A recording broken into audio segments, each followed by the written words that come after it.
Alden is now part of the Oppo family. Thank you. So, and of course, ating mga influencers, congratulations sa ating natin.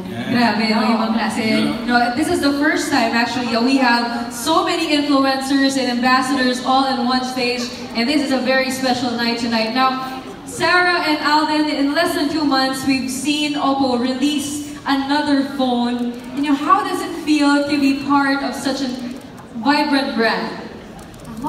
I'm very happy for the success of Oppo. Talagang word of mouth. Kahit sinong mapakinggan mo na ang ganda ng Oppo, halos lahat naka-Oppo na ngayon.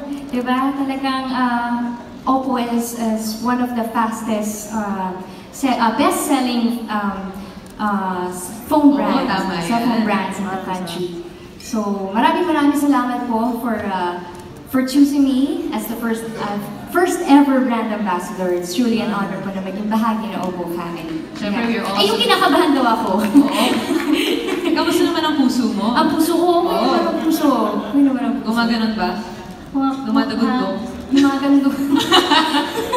Ikaw naman. Yeah, of course, we're very thankful to Oppo Philippines, of course, for diversifying the endorsers and influencers of this brand.